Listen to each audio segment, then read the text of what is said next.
Muito bem, então, senhoras e senhores, muito boa noite. A Frente Parlamentar sobre Drogas e Saúde Mental da Câmara de Vereadores de Criciúma tem a honra de realizar nesta noite mais uma audiência pública virtual, ainda por enquanto, né?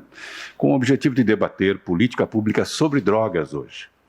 Quero registrar inicialmente a alegria de tê-los todos aqui, embora virtualmente, como falei, colegas vereadores também, desta Casa Legislativa, né? Representante aí de várias instituições e órgãos públicos, como destaco aqui o Dr. Alex Santos Cruz, promotor de Justiça da Comarca de Criciúma, Dr. Fernando Henrique da Silveira, presidente do Conselho Estadual de Entorpecentes, CONEM, Dr.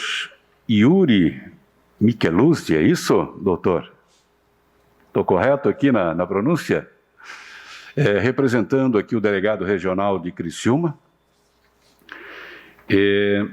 Estamos aguardando a presença do doutor Gustavo Camilo, diretor de Políticas Públicas e Articulação Institucional da SENAD, do Ministério da Justiça, Segurança e Segurança Pública, também do presidente Francis Mesari, presidente do Conselho Municipal de Criciúma, sobre drogas, né? E a nossa Ana Losso, coordenadora de saúde mental do município de Criciúma. E quero também destacar a presença do presidente do Conselho de Saúde de Criciúma, Júlio Zavadil. Ainda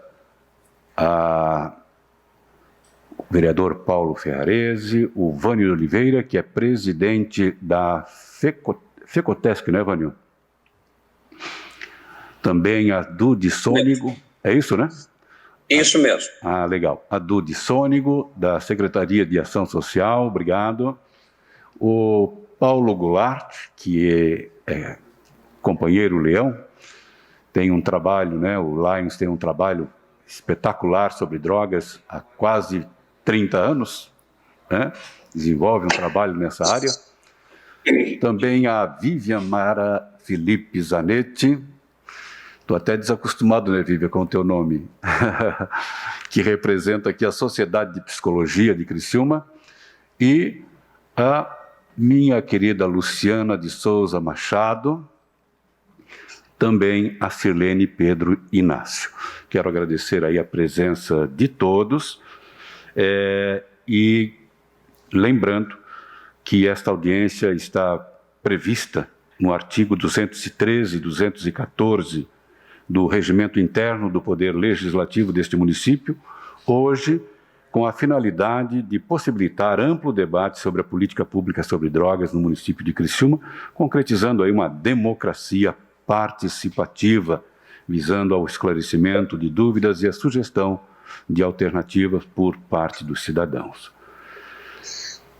Um dos motivos aí que nos leva, né, à realização dessas audiências públicas para que se realmente pensar a política municipal sobre drogas, já que o fenômeno das drogas nem sempre foi, e muitas vezes ainda não é, um objeto de políticas públicas, né?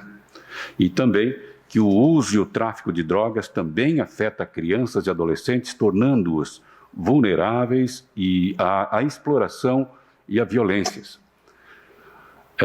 O uso de drogas também por crianças e adolescentes impede que os mesmos se desenvolvam física, mental e socialmente saudáveis e produtivos. E porque entendemos, né, que política pública, ao transformar-se em campo de conhecimento, estimula ações governamentais, né, sempre analisando essas ações e, quando necessário, propondo mudanças no rumo ou curso das mesmas, aperfeiçoando-as e tornando-as mais efetivas e resolutivas.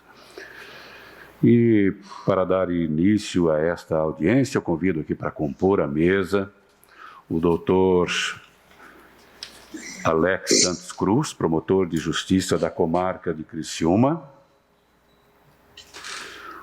o doutor Fernando Henrique da Silveira, presidente do Conselho Estadual de Entorpecentes, CONEM, de Santa Catarina.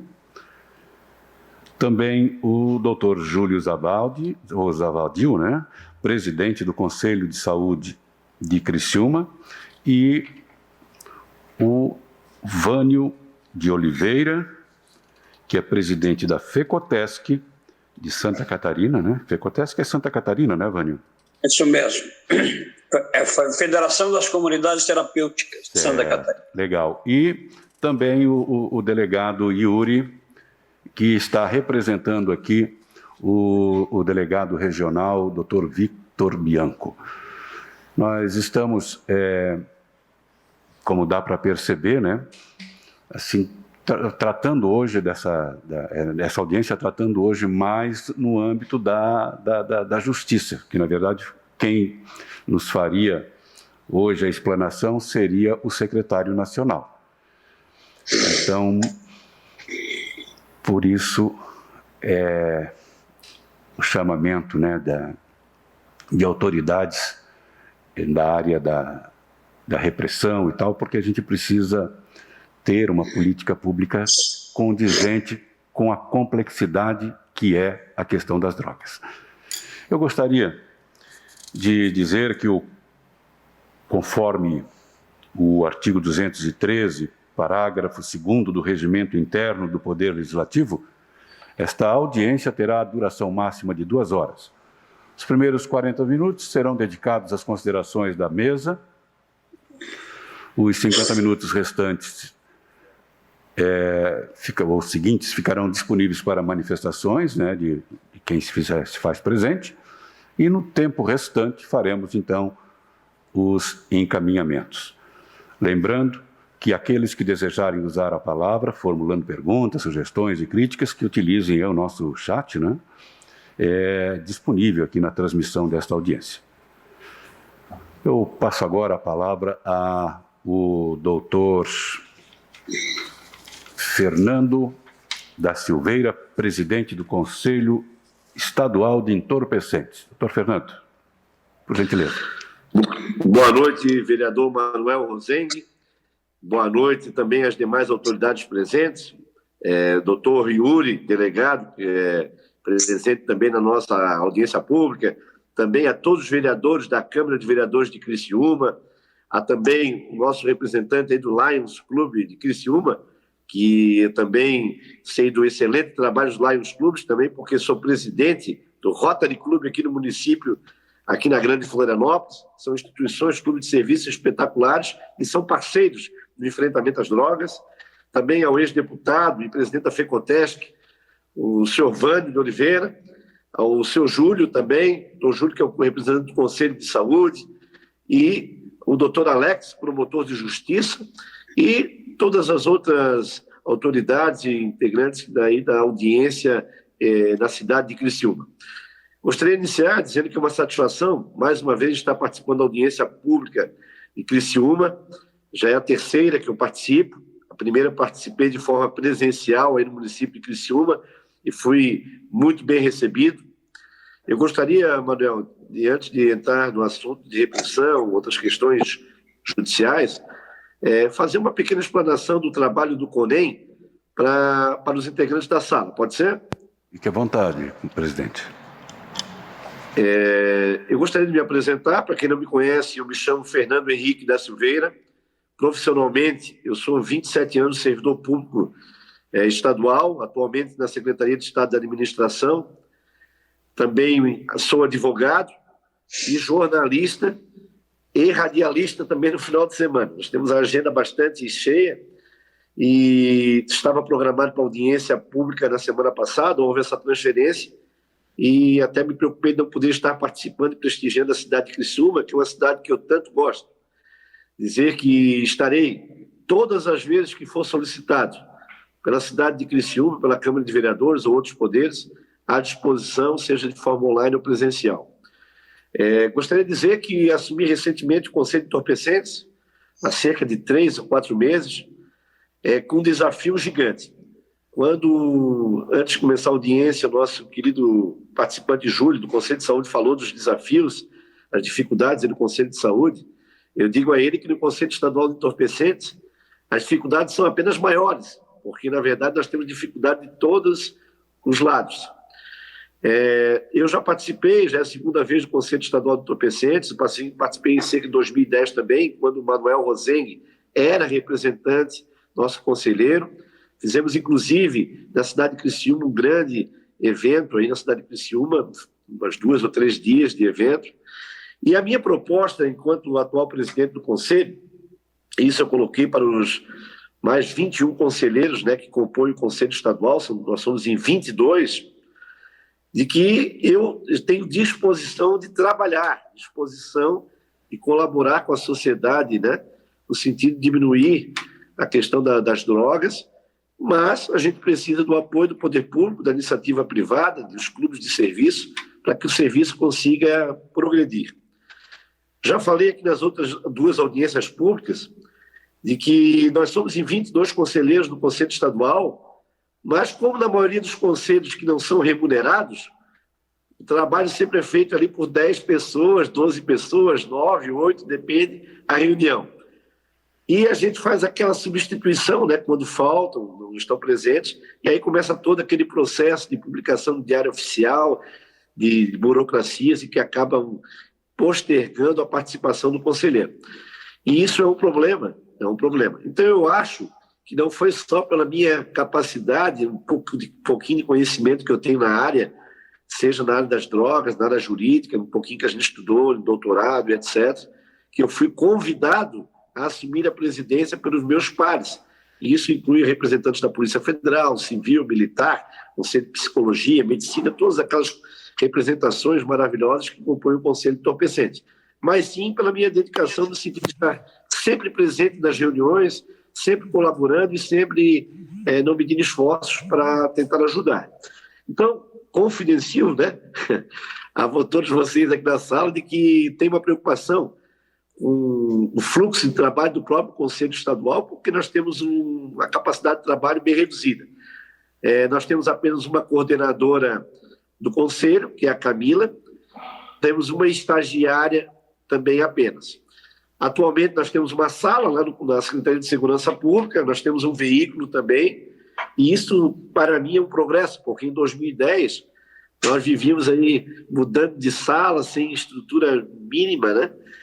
Mas é muito pouco que o Estado oferece para nós pensarmos num conselho que tem tantas responsabilidades e a população e os conselhos, as entidades, como as comunidades terapêuticas, etc., tem uma demanda, tem um desejo de que o conselho possa prestar cada vez mais uma assessoria, fomentar esse trabalho nas cidades.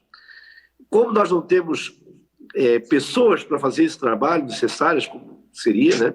Nós não temos número de conselheiros também comprometidos com essa função, porque a gente sabe, e aqui não questiono nenhum conselheiro em particular, nem municipal, estadual, mas muitas pessoas entram em conselhos no município, vocês devem saber disso, apenas para constar no currículo. Bota no currículo, sou conselheiro ali, sou conselheiro lá, mas na hora da reunião e participar de eventos e fazer projetos não participo. Eu coloquei alguns objetivos nessa atual gestão, que eu estaria à frente nesses próximos 1 ano e 9 meses, que seria o quê? O principal objetivo meu é criar mais conselhos municipais em Santa Catarina. Hoje nós temos apenas cerca de 60 cidades com conselhos, com leis criados, né, conselhos efetivamente funcionando.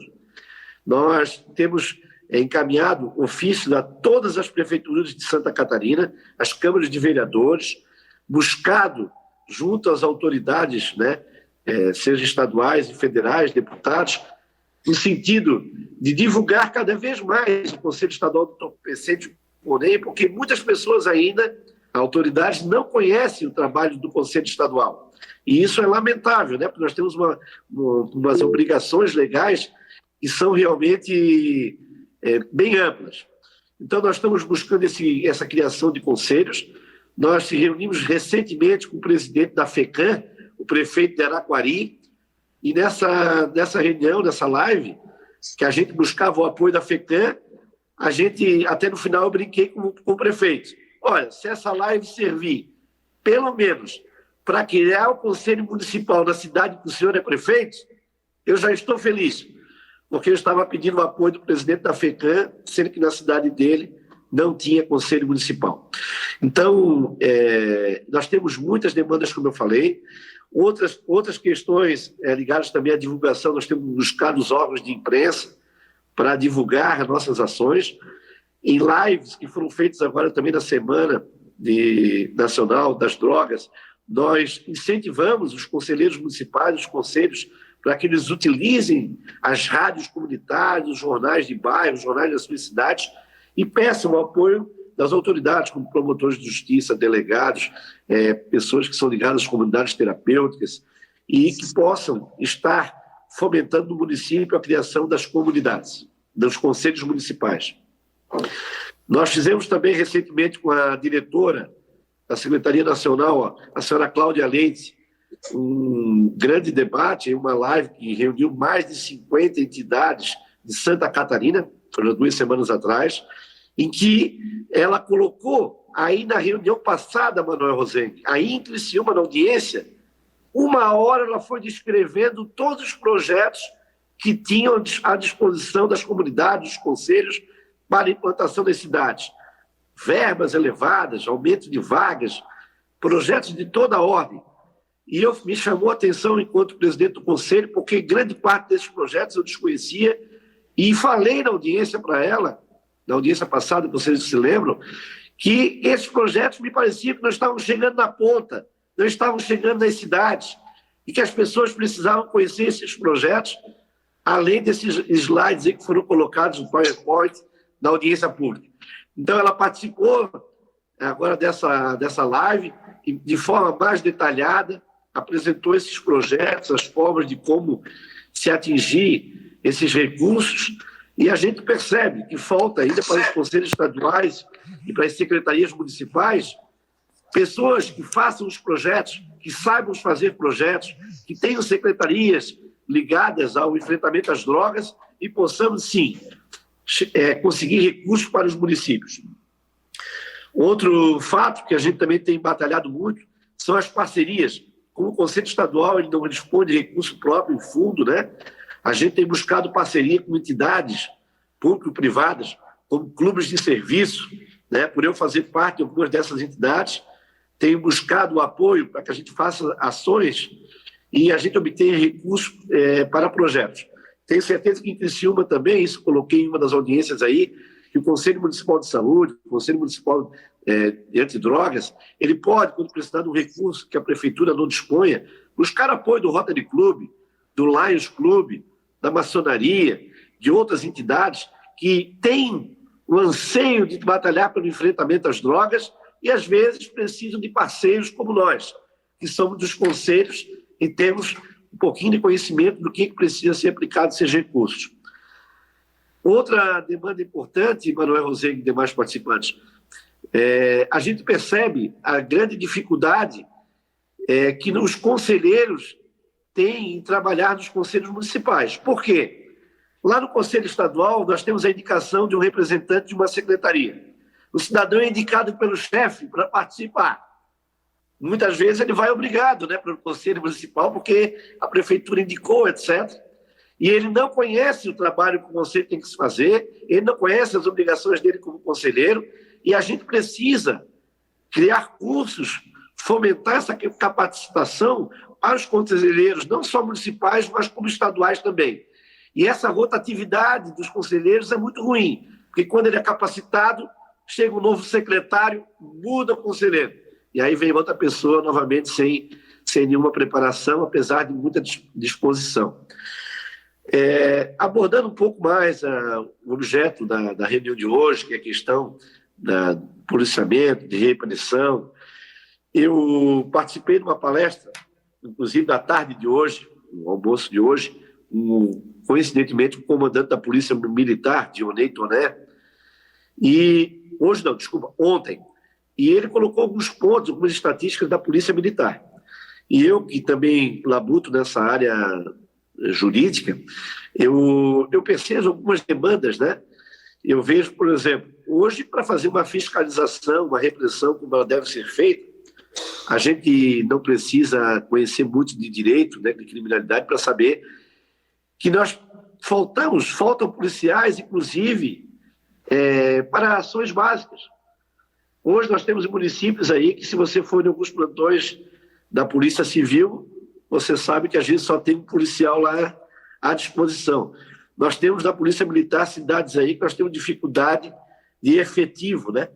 Foi de conhecimento público pelo prefeito de Barra Velha, e um vídeo nas redes sociais, o pedido de socorro, né, que ele fez para que tivesse mais efetivo no município, na região de Barra Velha, Pissarras, porque às vezes tem bastante viaturas, mas não tem efetivo. O próprio comandante da Polícia Militar falou que em 2019 entraram 500 novos policiais, em 2020 500 novos policiais, só que o número de policiais que vão para a reserva também é muito grande. O afastamento por licença-prêmio, por férias, né, problemas de saúde. Então, isso realmente diminui muito o número de efetivo na rua. E a gente percebe também, aí é uma questão de gestão, que eu também não vou entrar muito, porque aí cada instituição tem a sua forma de gerir a sua instituição, mas me parece que, às vezes, as autoridades policiais em cada região, eles abordam as ações de forma bem diferenciada. Às vezes a gente vê aqui em Florianópolis, no município de São José, às 7 horas da manhã, quando os trabalhadores estão pegando os sentidos da capital, eles fazem uma baita de uma blitz para ver se o documento está em dia, etc. E tudo isso é importante, evidente. Mas a gente sabe que talvez o policiamento pudesse estar em outros lugares mais importantes, ligados ao combate ao tráfico e etc. Então, são situações, são pontos de vista, né, muito diferentes, mas que eu acho que realmente o Estado, né, os gestores públicos, os candidatos aí a deputado do próximo ano, governador, eles têm que realmente colocar em prática aquilo que eles falam, né? E isso é difícil, depende que a população não os reeleja, porque eles entram com uma proposta de melhoria na segurança pública e a gente vê que o policial ganha sempre uma mixaria, principalmente os da base, e isso foi um debate aí, que não sou eu que estou falando, estava na imprensa estadual, que realmente o policial, às vezes, ele também tem uma insegurança jurídica.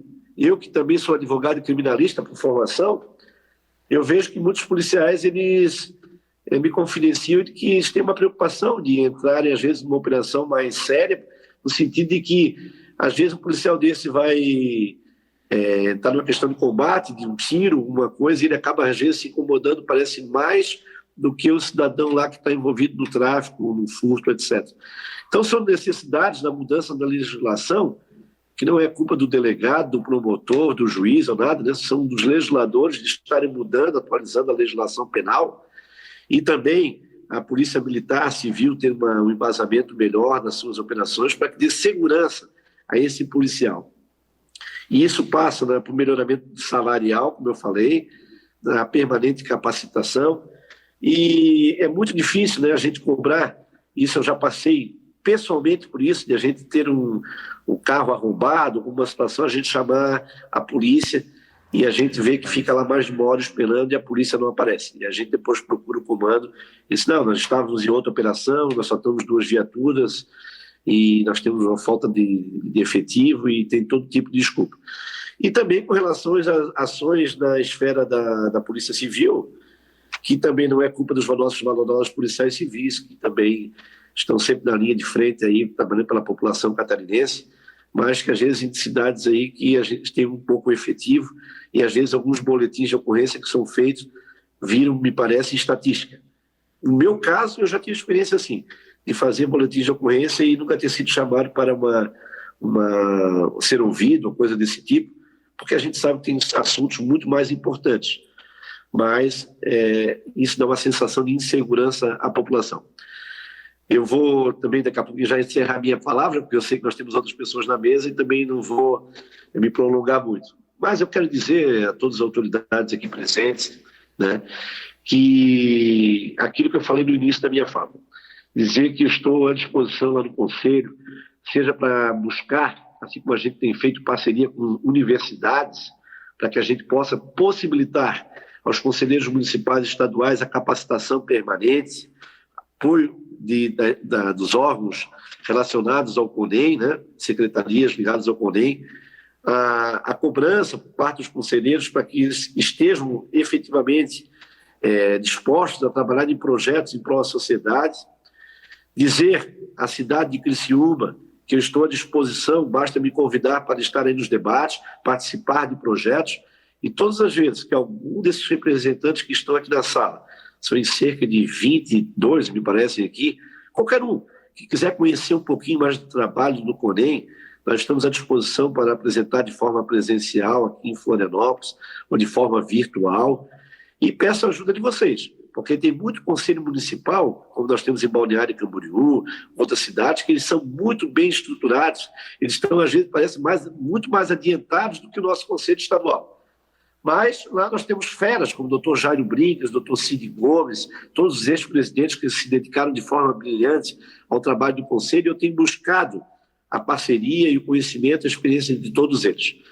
Eu passo a palavra ao presidente da mesa, nosso vereador Manuel Rosengue. Cumprimento mais uma vez todos os vereadores aí que me receberam muito bem quando eu estive aí na cidade de Criciúma, e dizer ao nosso ex-deputado Vânio que eu estou doido para voltar na cidade de Criciúma, deputado Vânio, para comer aquele pãozinho gostoso aí do Desafio Jovem, tá certo? Obrigado, Manuel Rosengue, estou à disposição por enquanto. Muito obrigado, presidente. Gostaria agora de ouvir o doutor Alex Santos Cruz, que é promotor aqui na comarca de Criciúma. Doutor Alex, por gentileza.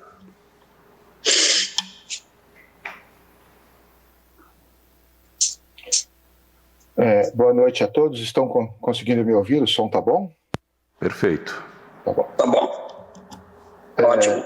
Certo. Então, primeiramente eu quero saudar o vereador Manuel Rosengue pela iniciativa desta audiência pública, convidando pessoas de tamanha importância no contexto do enfrentamento de toda a questão que envolve o problema da drogadição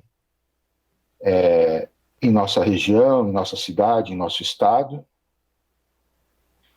É uma satisfação muito grande poder dar a minha modesta contribuição para este debate, né, dentro daquilo que a experiência como promotor de justiça tem me permitido observar ao longo do tempo.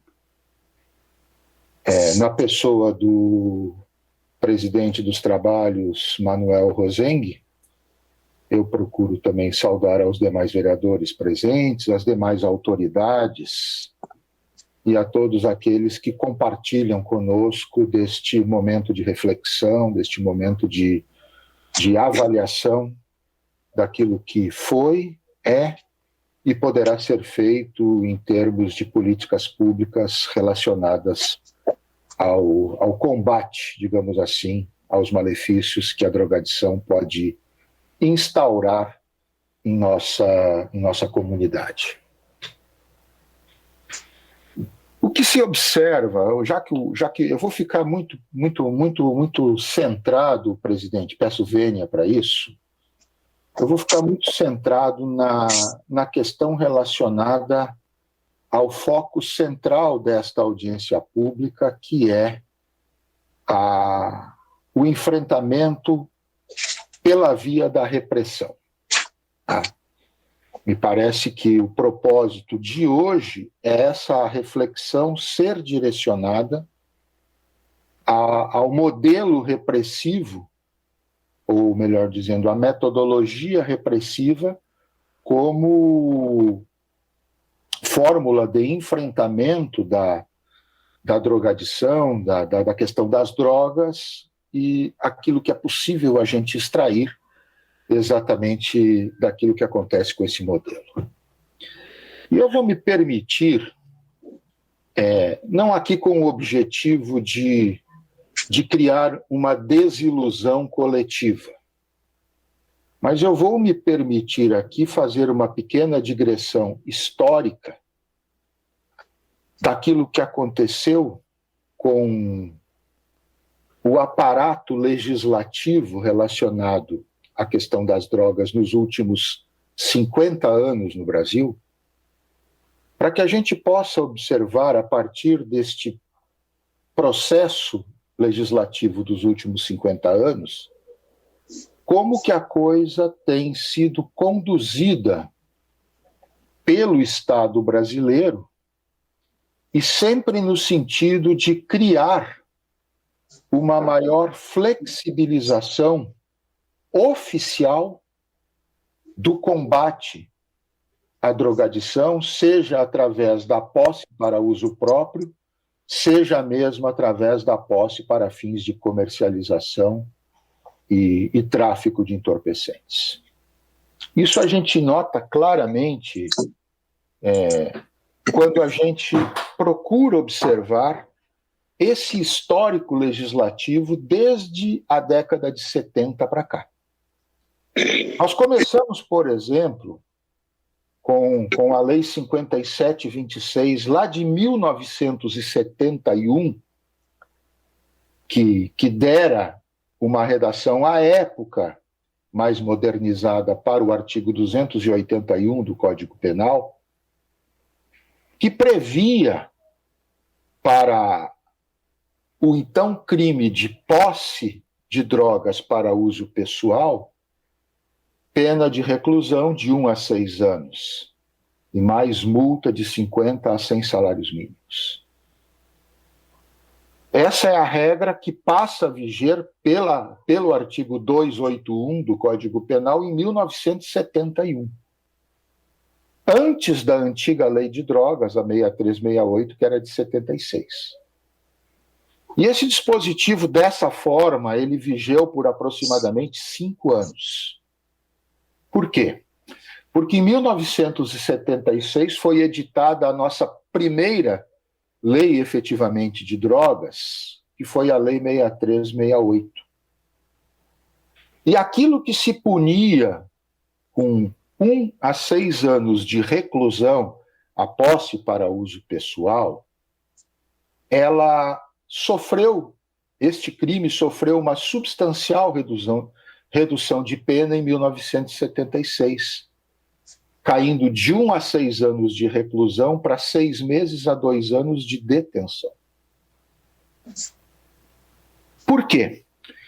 Porque já se começava, em meados da década de 70, a trabalhar a questão ideológica subjacente ao consumo de drogas, enxergando no consumidor, no usuário, apenas uma pessoa mais vitimada pelo sistema do que propriamente um contribuinte efetivo para alimentar a cadeia de produção, comércio e consumo.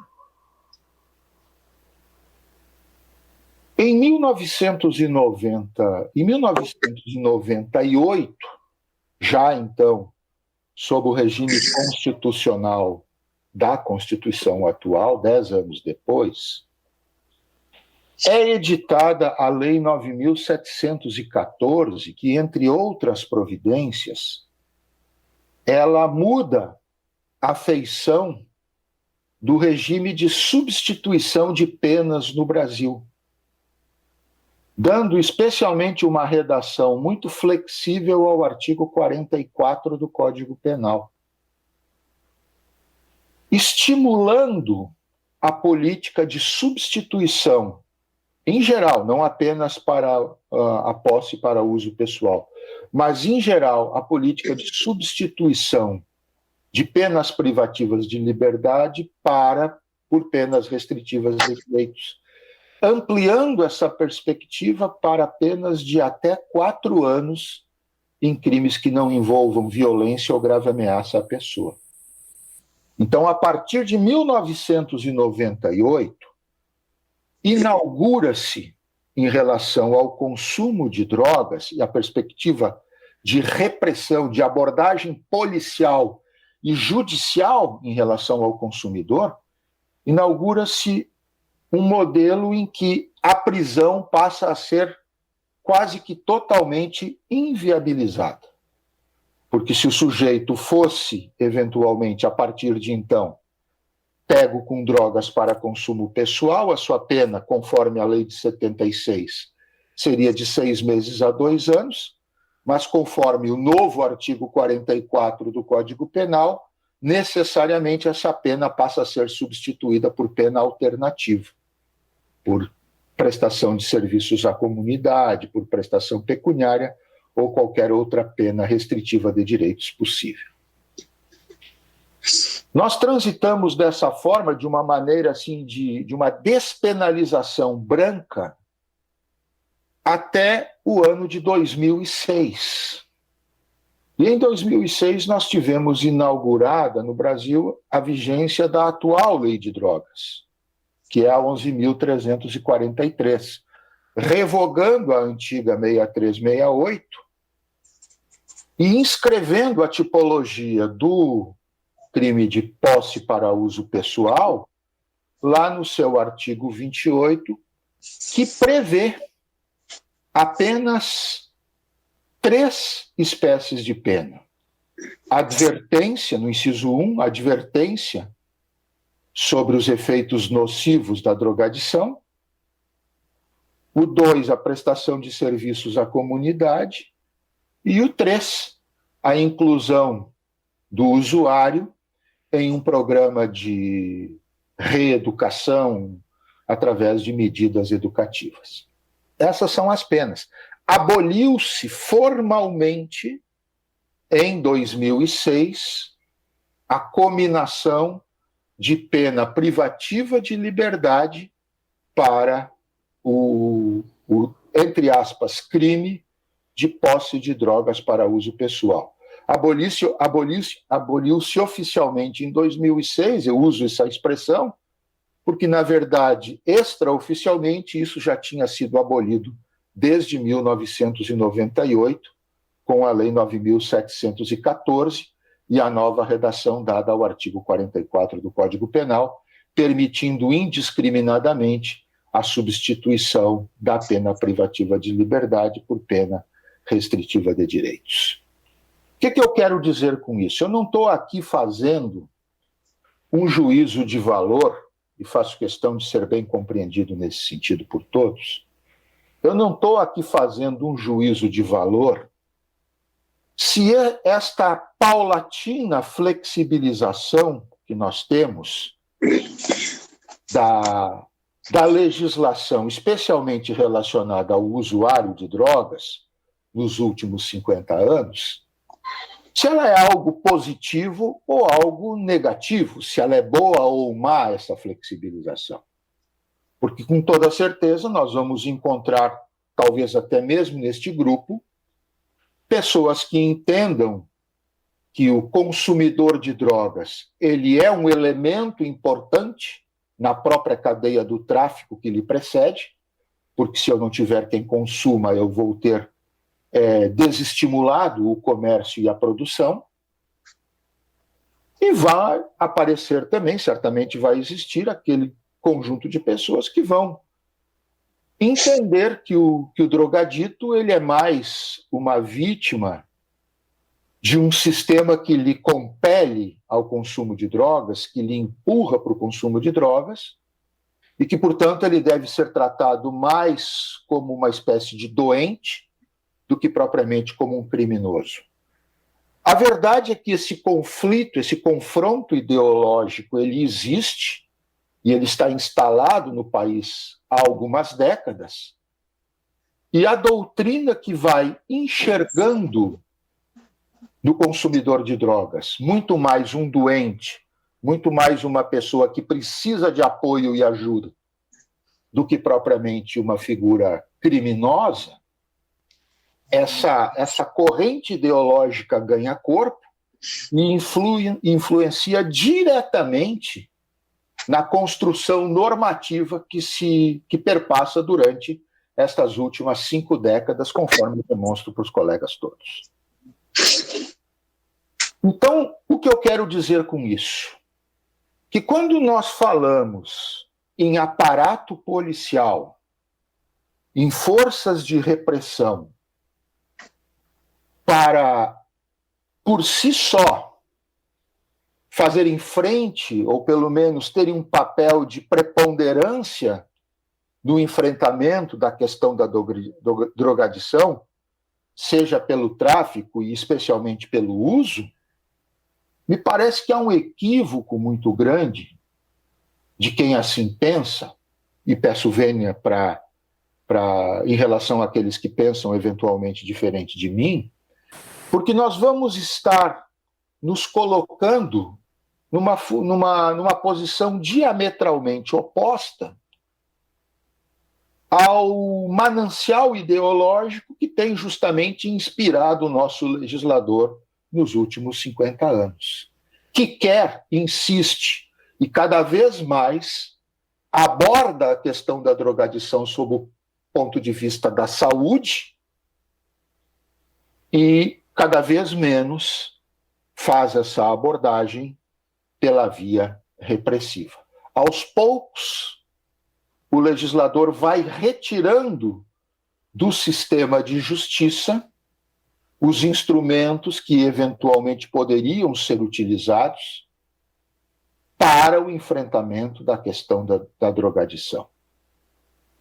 Então fica muito difícil hoje, por mais policiais que nós possamos ter, por melhor que seja a nossa estrutura da corporação policial, seja com a agregação de material humano, seja pela estrutura em si, seja pelos elementos logísticos que fazem parte do contexto, fica muito difícil nós cobrarmos das nossas polícias algo efetivamente factível em relação ao consumidor de drogas especialmente, porque simplesmente não existem instrumentos normativos que permitam algo de mais concreto ser feito em relação a este problema, a esta situação, pela via repressiva.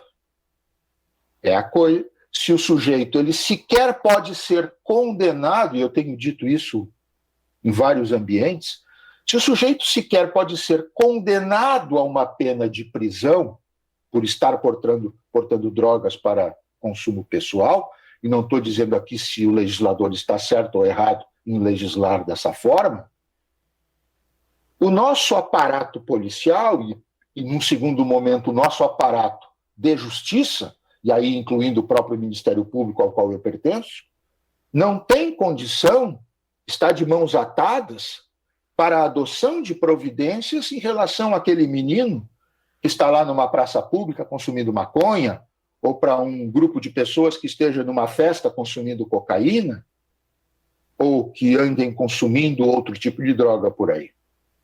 Eu digo mais, e aqui vai uma crítica, e eu aí dou razão ao Dr. Fernando, quando ele nos faz uma observação na parte introdutória da fala dele, quando ele diz que a gente tem que cobrar dos nossos deputados, dos nossos legisladores, um posicionamento mais denso, mais efetivo.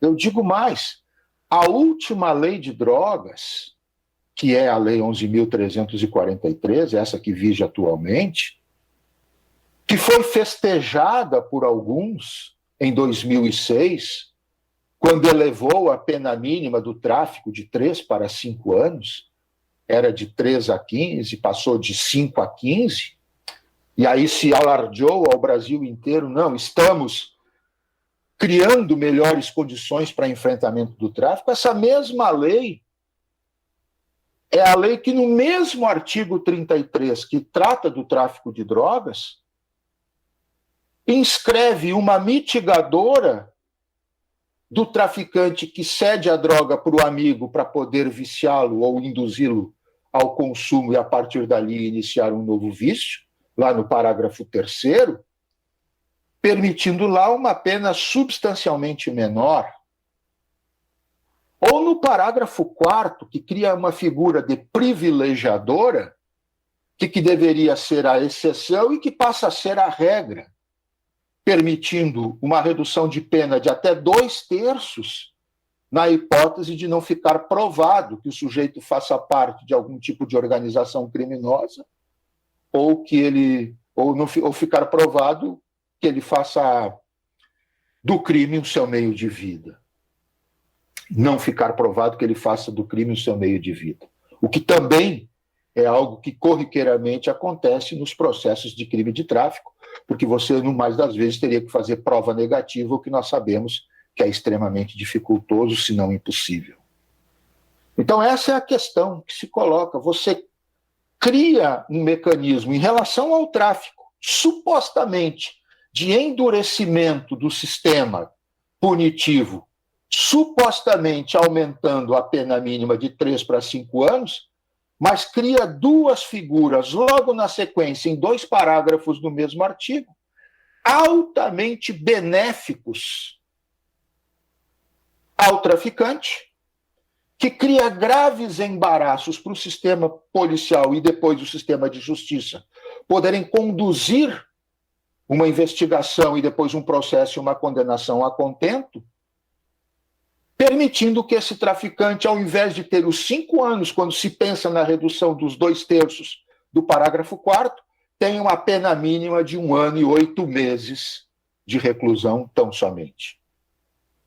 Mais do que isso, não bastasse esta efetiva redução da pena mínima, não um aumento de 3 para 5, mas uma redução efetiva de pena mínima do tráfico de 3 para 1 ano e 8 meses, os tribunais brasileiros, aí chancelados pelo próprio Supremo, têm firmado jurisprudência no sentido de que o tráfico, quando enquadrável no parágrafo 3º ou no parágrafo 4º, o tráfico mitigado ou o tráfico privilegiado, perde a característica de crime equiparado a hediondo.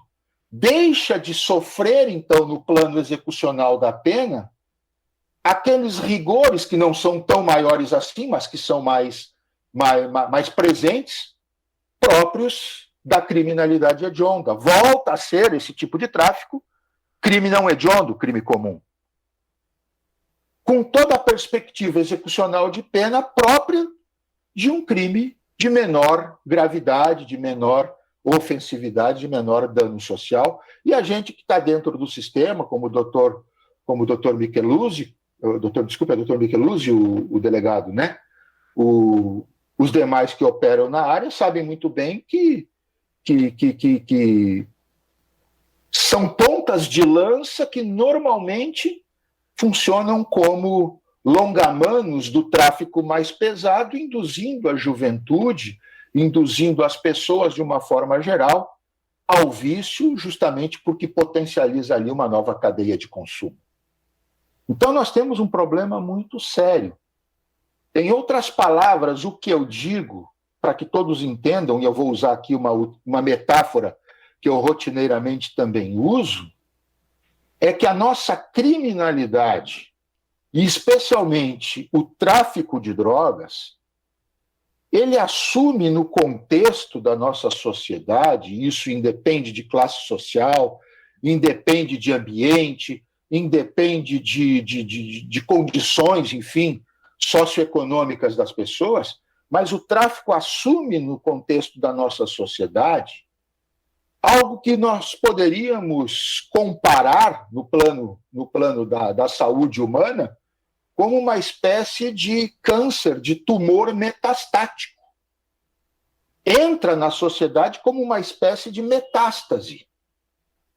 E quando nós temos um câncer metastático, que tipo de medicamento que nós temos que usar para combater essa metástase? Nós temos que usar quimioterapia pesada, radioterapia pesada. E assim mesmo ainda não temos a segurança de que aquele doente vai, de alguma maneira, melhorar. Mas, de qualquer forma, se houver uma esperança de melhora, uma esperança de superação do problema que ele enfrenta, é através de uma medicação pesada, dirigida e própria para a gravidade daquela doença. Se nós pegamos o problema das drogas, e especialmente do tráfico, e observamos que ele é uma espécie de metástase social, nós vamos verificar que a nossa legislação para enfrentar essa metástase não é quimioterapia pesada, não é radioterapia. No comparativo, ela não vai passar de um vidro de mercúrio ou de um comprimidinho de cibalena. O que nós temos é absolutamente insuficiente para fazer frente ao tamanho do problema que em determinadas comunidades assume áreas e contornos de catástrofe social, com uma legislação pífia, insuficiente, de plano, já no seu nascedouro, absolutamente irrisória, e que, por conta de construções jurisprudenciais muito benevolentes, inclusive com a chancela do próprio Supremo Tribunal Federal, são ainda mais abrandadas quando mesmo aquilo que a Constituição nos diz de forma taxativa, que o tráfico de drogas, sem distinção de forma, é crime equiparado a hediondo, a jurisprudência se inclina com as mercês do Supremo para dizer que determinadas formas de tráfico, tão perniciosas quanto quaisquer outras, perdem a característica de hediondez. E aí entregam para as nossas corporações policiais, para o Ministério Público e para o Poder Judiciário como um todo, este manancial insuficiente de normas jurídicas e digam, peguem este comprimido de cibalena, peguem esse vidrinho de mercúrio e vão combater essa metástase social com esses medicamentos que eu estou colocando na mão de vocês. É isso que acontece. Então, a abordagem que nós temos no campo repressivo, Verdade. no campo repressivo, no campo da atuação policial, atuação do Ministério Público, atuação do Poder Judiciário, eu sempre digo para todos, é de se perder a esperança que esta metodologia vá funcionar, pelo menos funcionar para minimizar, erradicar seria utopia, mas para minimizar, diminuir o problema. Não vai, porque o que nós temos nas nossas mãos para combater o problema é algo absolutamente desproporcional ao tamanho do problema que nós temos em mãos. Certo? Esta é a reflexão que eu faço a todos os participantes aqui da audiência pública, e eu acho que é extremamente pertinente que nós, de alguma maneira, possamos cobrar dos nossos legisladores, e aqui quando eu falo legisladores, são legisladores federais, porque a legislação criminal, por mandamento constitucional, ela é de competência da União Federal. Então, cobrar dos nossos legisladores federais uma postura mais agressiva, mais aguerrida, mais responsável.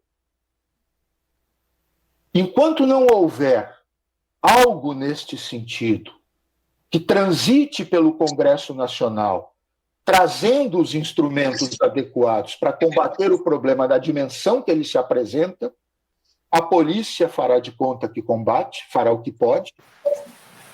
O Ministério Público fará de conta que acusa, fará o que pode. E o Judiciário fará de conta que condena, fazendo também o que pode. E mesmo depois de condenado, com todas as mercês, regalias e benefícios que a nossa lei de execução penal, mãe de todos os nossos condenados, oferece gratuitamente, sem dó nem piedade da nossa sociedade. É isso, meus amigos. Eu peço vênia, peço desculpa por ter me alongado um pouquinho, mas já que estamos aqui num debate que eu acredito que precisa ser franco e honesto, a gente não tem que jogar essa poeira para baixo do tapete, não. A gente tem que escancarar essa poeira cada vez mais para que a nossa sociedade seja despertada para o tamanho do problema e para a insuficiência da nossa legislação, e para que essa sociedade diga, olha, se queremos combater a questão da traficância, a questão do uso, a questão da cadeia que alimenta toda a indústria da drogadição do país, nós temos que realmente fazer isso com seriedade, com responsabilidade e com conhecimento de causa. Nós não podemos fazer isso de maneira amadorística ou ideologicamente comprometida com o lado contrário, como parece que tem sido feito ao longo dos últimos 50 anos no Brasil, conforme eu falei. Muito obrigado, pessoal, e obrigado pelo espaço.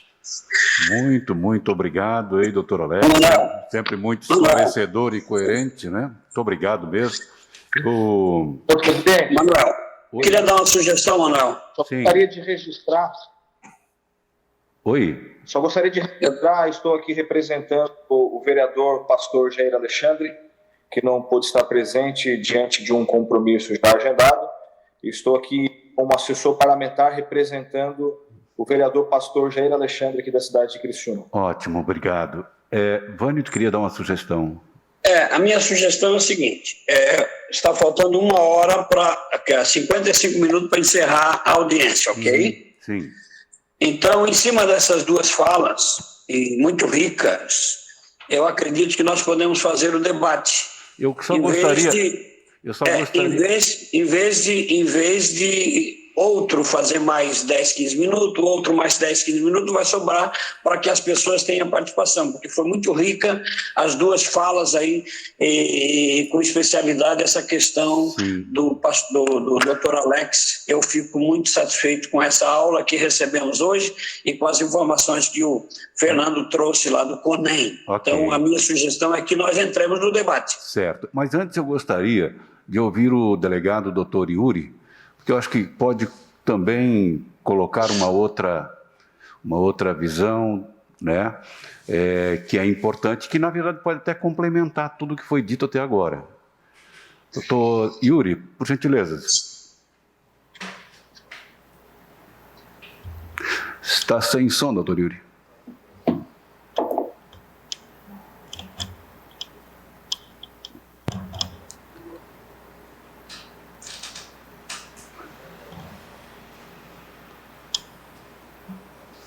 É muito moderno esse sistema em videoconferência para mim.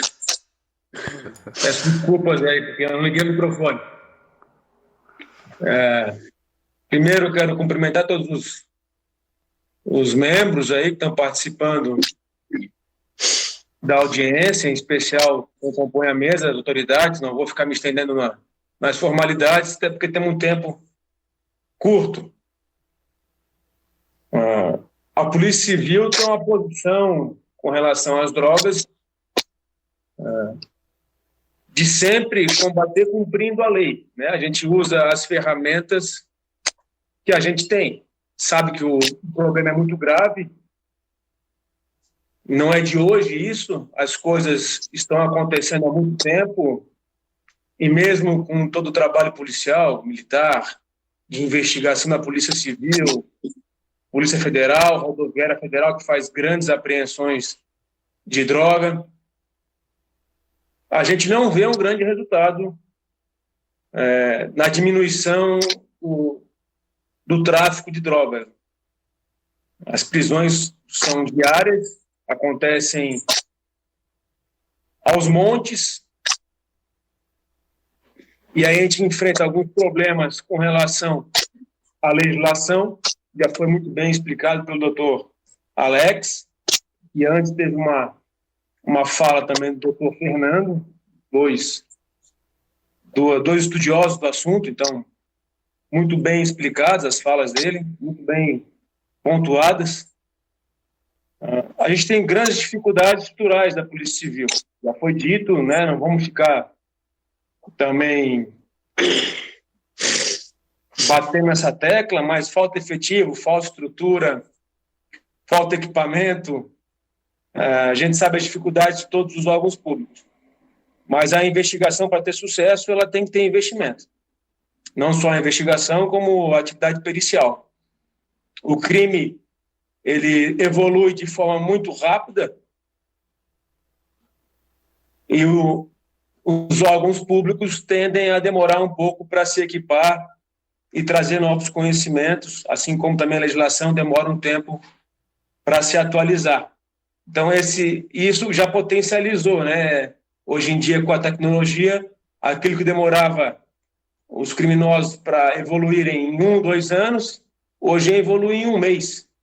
Né? E a lentidão do processo para equipamento e aquisição de novos materiais, seja recursos humanos ou recursos de perícia, não acompanha essa dinâmica. Então, é uma grande dificuldade. Eu acho que amplificou ainda mais a problemática de conseguir combater o par da Polícia Civil nesse sentido. A tecnologia está potencialmente sendo ampliada, eles têm acesso, até porque a atividade de tráfico de drogas é muito lucrativa, isso gera um caixa muito grande, que é reinvestido, se é que pode-se dizer isso, né? Que é reinvestido na capacitação dos criminosos. Então, a gente encontra grande dificuldade nisso, né? Trazendo a discussão para a Polícia Civil na parte de investigação. Né? Claro, com relação à saúde pública, nós vamos entrar nesse debate, depois vamos trazer talvez alguns pontos para quem compõe aí a audiência, mas tratando da repressão, a Polícia Civil enfrenta esses problemas. A minha contribuição é essa, fico à disposição, não quero me alongar para não tirar o tempo dos outros integrantes para trazerem suas contribuições ou trazerem dúvidas, perguntas. A Polícia Civil fica à disposição para esclarecer alguns fatos que alguém achar interessante perguntar. Muito obrigado, doutor Yuri, né? Desculpe, doutor. Eu gostaria, antes de abrir para o debate, ouvir também duas autoridades neste assunto, familiar e o usuário. Começamos por... Sirlene, você consegue falar? Liga o microfone, Sirlene.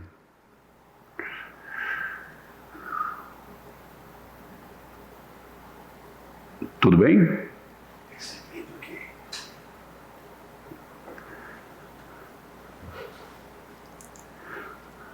Se a Luciana estiver preparada, a Luciana pode falar primeiro, então.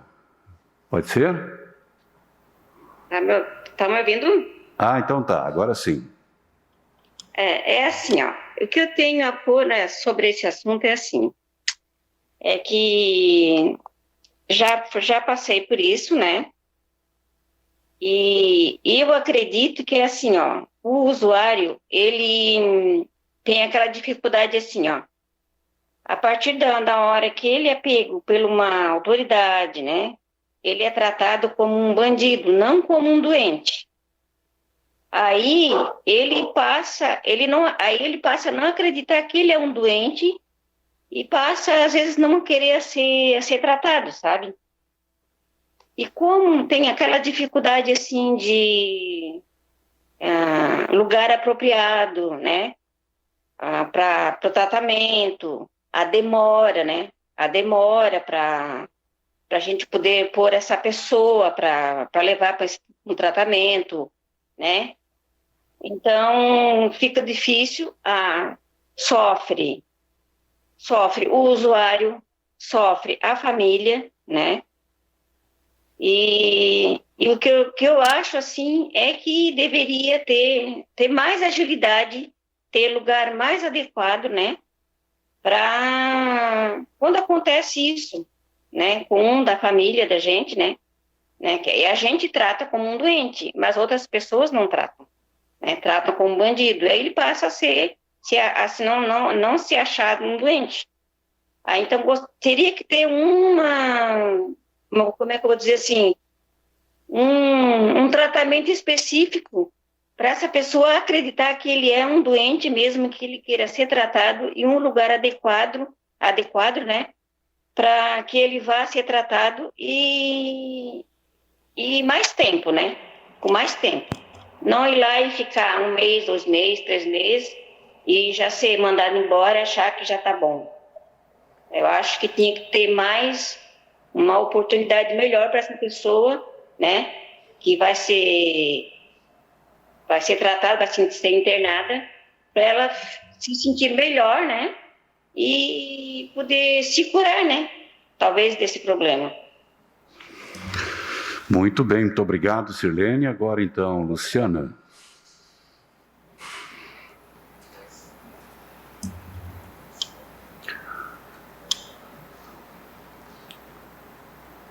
Pode falar, Luciana?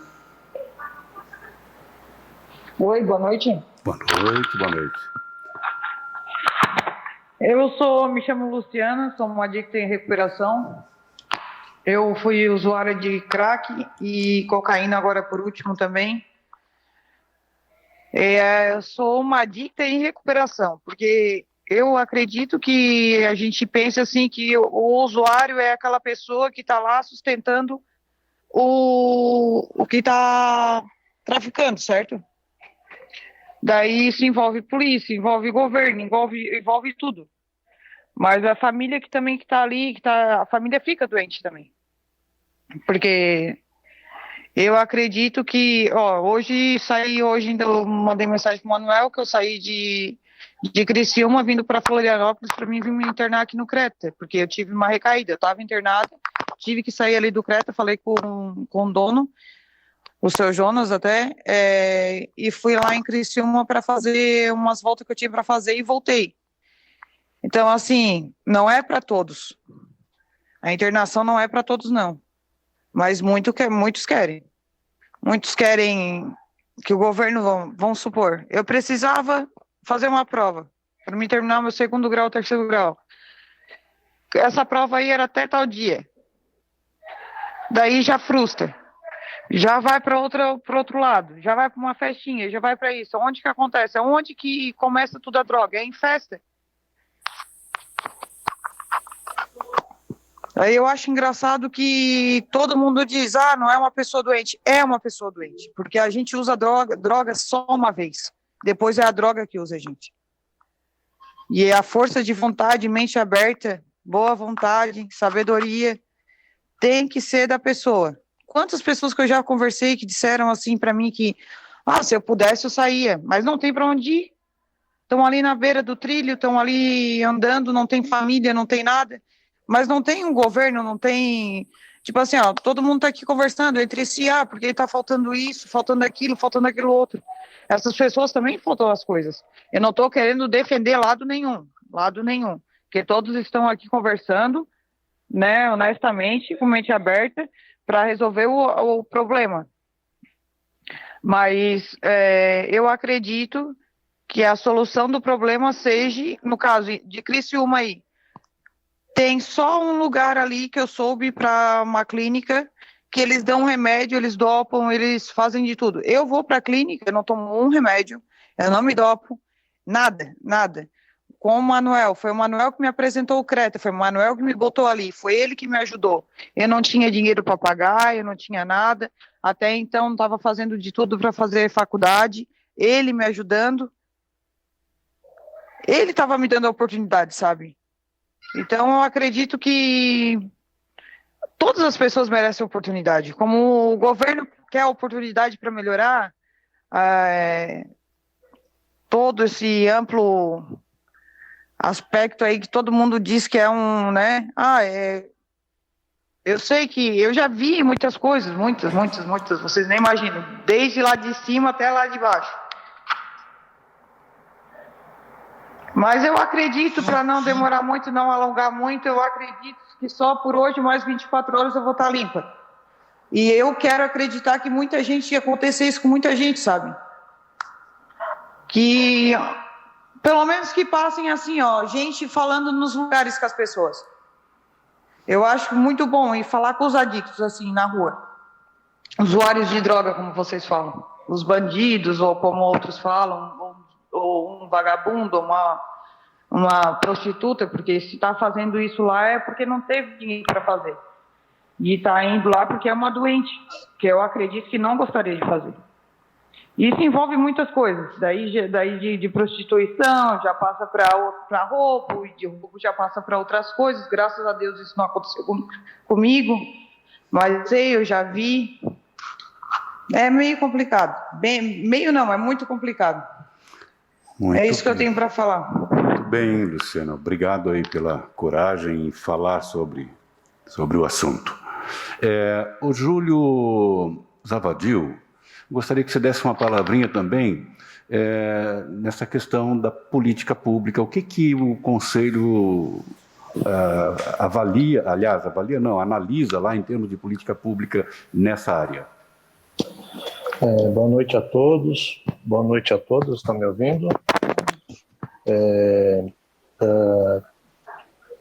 parabenizar ou saudar o vereador que chamou essa audiência pública de extrema importância, a aula que nós recebemos do Dr. Alex Cruz, com toda a propriedade, que o Dr. Fernando aqui colocou para nós também, que tem muita relação com aquilo que a gente discute, né, com as políticas, e saúdo a todos nessas 3 pessoas que eu citei aqui. Quando o Dr. Fernando falou no começo aqui da dificuldade, né, que os conselhos têm, da dificuldade que a gente tem para trabalhar com as políticas públicas, né, entendo que antes de a gente reprimir, eu acho que a repressão ela tem que acontecer no seu devido momento, mas antes disso nós precisamos que os governos se atentem para as políticas preventivas, para as políticas educacionais, né, que entendam que esses voluntários, essas entidades que estão fazendo esses trabalhos são de extrema importância, né, que haja essa discussão e que nos planos de ações dos governos, seja municipal, estadual e nacional, enfatize a questão da saúde, a questão da prevenção, né, utilize, né, os recursos necessários para que se faça esse tipo de política, porque a gente entendeu, neste momento de pandemia, onde a gente viu mais desvio de recursos do que utilização de recursos onde deveria ser inserido, que nós temos condições de ter recursos e ter políticas públicas, né, para fazer esse tipo de trabalho, para fazer a prevenção. O doutor Fernando falou aqui, né, para um conselho, a dificuldade de ter um carro, de ter um espaço para receber as pessoas. Em Criciúma, nós temos um Conselho Municipal de Saúde que tem a maior dificuldade do mundo para discutir políticas públicas, onde o prefeito não cumpre a legislação, não permite que o Conselho faça o seu papel de política de democracia participativa, né, onde a legislação garante a questão do espaço para receber as pessoas, para fazer a discussão, né, dentro da legislação, e não se cumpre a legislação, de recursos próprios para o Conselho em Legislação, e esses recursos são destinados a organizações não governamentais, não que eu seja contra, né, não que eu seja contra, mas, assim, recursos para organização não governamentais e não recurso para o Conselho, sem carro, sem motorista, sem estrutura para que se faça esse tipo de trabalho. Esse tipo de trabalho preventivo, ele tem que ser feito pela sociedade, pelo espaço democrático, dentro da Câmara de Vereadores, dentro do bairro, nos conselhos locais de saúde, nas associações de moradores, fazendo essa divulgação do que é, né, quando a Luciana falou, a dificuldade que tem. Por que a dificuldade que tem? Porque ela está sozinha. Quando ela cai nesse espaço, nessa luta, não tem esse suporte, né, das pessoas entenderem que um tem que ajudar o outro, e essa é a importância da política participativa, né? Se vocês verificarem os planos de ação, né, nós temos, por exemplo, nos instrumentos de gestão, nós temos todo o recurso público do município, que são 144 milhões em 1999, destinados todo ele à atenção básica. E daí isso não existe, essa política não existe, porque tu tem que discriminar esses valores para as políticas especializadas, as políticas de saúde, as políticas antidroga, as políticas diversas, né? Então, esse tipo de trabalho é necessário. E os espaços de políticas democráticas, os conselhos democráticos participativos, eles têm que ser respeitados. E esse respeito não está sendo dado desde o governo federal ao governo estadual ao governo municipal, né? Não permitem que o voluntariado, aquele que não recebe recurso e faz o seu trabalho, né, dando o seu sangue para mudar isso, né, ele tenha o respeito necessário. Nós chamamos, a Ana Losso está aqui, nós chamamos o município para falar sobre políticas diversas, e todas as políticas de saúde nós chamamos, e nós chamamos em um determinado para falar especificamente das políticas de saúde mental, que entra todos os trabalhadores, que entra todas as pessoas, que entra as políticas de pessoas que utilizam drogas, etc. né? E, infelizmente, nós não temos essas políticas, né? Essas políticas são muito fracionadas, essas políticas são muito debilitadas, e a gente precisa, sim, né? Os conselhos de saúde serem respeitados, né? E todos estarmos juntos nessa luta para que a gente possa, sim, ter uma política eficiente, né, para prevenir, porque a gente precisa trabalhar com a prevenção, né? Tem que ter a política de rua. Cadê a política de rua, né, que tem que estar ali atendendo as pessoas, né? A gente tem uma placa ali no semáforo, diz assim, ó, não dê droga que você, aliás, não dê esmola que você alimenta a droga, leve para casa de passagem. Aí leva a pessoa para casa de passagem, o prefeito vai na frente da casa de passagem e diz, aqui nós não vamos alimentar vagabundo, né? Então essa é a política que nós temos, né?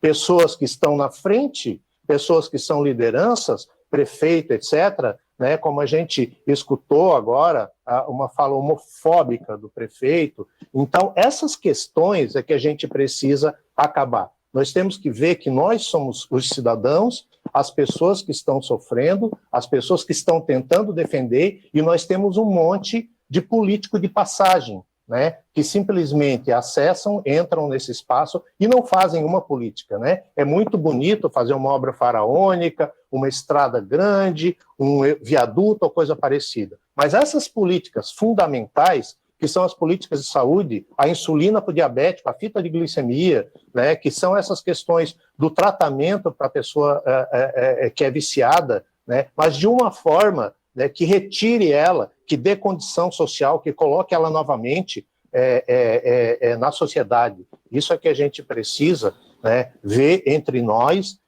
e porque daí depois, sim, quando a gente organizar a nossa sociedade, quando a gente der condições, prevenção, aí a gente tem que falar da repreensão.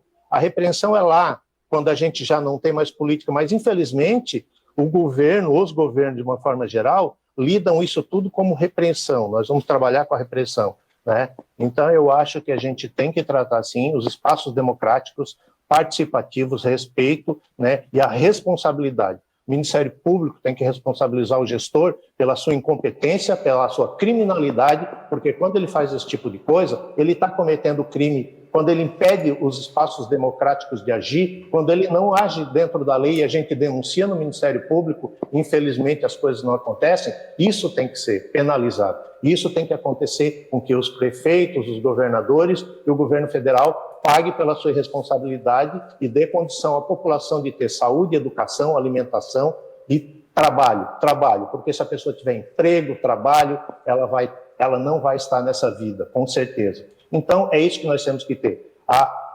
Vamos salvar, vamos resolver esse problema? Vamos. É só termos as pessoas responsáveis no lugar certo, os políticos responsáveis fazendo as coisas certas, e assim como a gente criminaliza uma pessoa que usa ou uma pessoa que trafica, nós temos que responsabilizar o gestor que permite que essas coisas aconteçam. Então, acho que nós temos que ter, sim, essa responsabilidade, e a Câmara de Vereadores, né, nessa iniciativa maravilhosa do vereador, nós temos que tratar dessa forma, né, e cobrar que a gestão tenha política pública de saúde.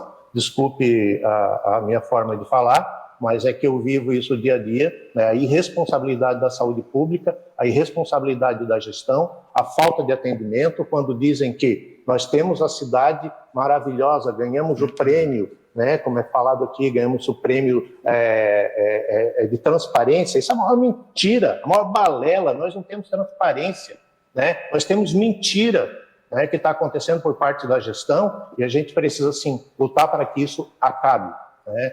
Então, desculpem, essa era a minha fala, né, como Conselho de Saúde, como hoje estou como presidente do Conselho de Saúde, né, e logo estarei fora desse espaço, né, em função já de troca de conselheiros, etc. Mas é importante a gente respeitar, né, respeitar esses espaços e fazer com que a gestão faça isso. Obrigado, vereador, obrigado a todos, e essa é a minha fala. Obrigado, Júlio. Agora, antes de passar a palavra aos inscritos, eu gostaria de ouvir também a Ana, que é coordenadora municipal de saúde mental. Oi, boa noite, Manuel. Boa noite a todos. Eu peço desculpas porque a minha internet está oscilando muito, está caindo a cada 15 minutos, então eu vou ser breve na minha fala aqui. Estou, inclusive, com a câmera desligada em função dessa oscilação, que eu acho que fica melhor, talvez fique melhor. Eu gostaria de parabenizar, né, iniciar minha fala parabenizando essa iniciativa do vereador Manuel Roseng na Frente Parlamentar de Políticas Públicas de Saúde Mental, de Álcool e Outras Drogas. Parabenizar a brilhante fala, né, do Dr. Alex, uma pessoa de extrema importância aqui na nossa Criciúma, que sempre fala com muita propriedade, muita pertinência naquilo que diz, né? Tenho muita admiração por ele sabe disso. Parabenizar também o Fernando, a Almira aqui presente, Júlio, concordo em parte com o que tu disseste, né? Eu acho que sim, nós temos um excesso hoje de abuso de drogas, de tráfico de drogas e uma escassez muito grande de políticas públicas. E aí, quando a gente fala de políticas públicas, a gente não se refere só a políticas na área da saúde, mas políticas, e entendendo saúde também como um conceito ampliado, né, que depende de emprego, de geração de rendas, de cultura, de esporte, enfim, de moradia, né, que é aquilo que eu acho que a Luciana colocou, né, tá lá no trilho e sai de lá, vai para onde, não adianta fazer o tratamento porque volta para o mesmo local, que não tem moradia.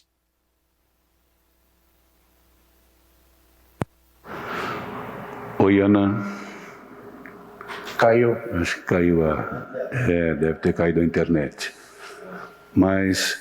Senhor presidente, Oi. sugiro que o senhor estipule tempo, porque o tempo regimental da audiência vai se encerrar e acredito que as pessoas não vão conseguir se manifestar.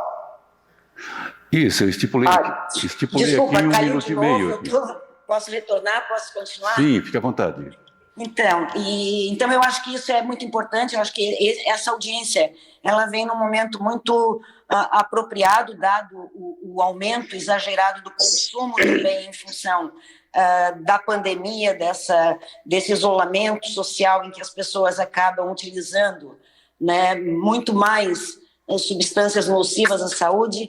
Mas eu também gostaria que a gente pensasse um pouquinho, quando nós falamos em droga, que droga não é só o crack, a cocaína, né, mas que também é o álcool, é o tabaco, são os medicamentos, são os psicotrópicos, que hoje existe uma banalização também nos diagnósticos psiquiátricos, levando a uma hipermedicalização da população, e isso também causa dependência, né? Então, eu acho que esse momento, vereador, é de extrema importância para se discutir tudo isso, né? Que papel que a droga hoje está ocupando na sociedade, por que ela está ocupando esse papel na sociedade, o que nos falta, né? O que está faltando para ocupar esse local das drogas hoje. Eu acho que o Júlio falou muito bem, nós temos muita carência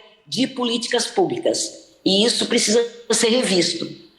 Eu vou encerrar minha fala, porque em função da alternância aqui da minha internet, mas eu estou aqui tentando acompanhar e à disposição. Obrigado, Ana, que é coordenadora municipal de saúde mental. Eu gostaria que quem agora quisesse fazer uso da fala, que se inscrevesse ali no chat e que fizesse o seguinte, vamos para que todos sejam contemplados, eu gostaria de ouvir todos. Vamos limitar aí em 1 minuto, 1 minuto e meio, pode ser? Todos concordam? Tá, então... Oi. Não dá para dizer quase nada, mas vamos lá. Não, mas para quem fala rápido diz muita coisa.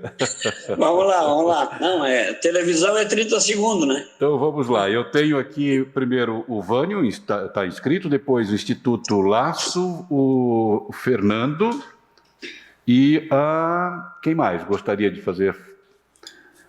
Em nome do vereador, pastor Jair Alexandre, você escolhe. Olá. Manuel, é a Solange. Teu microfone.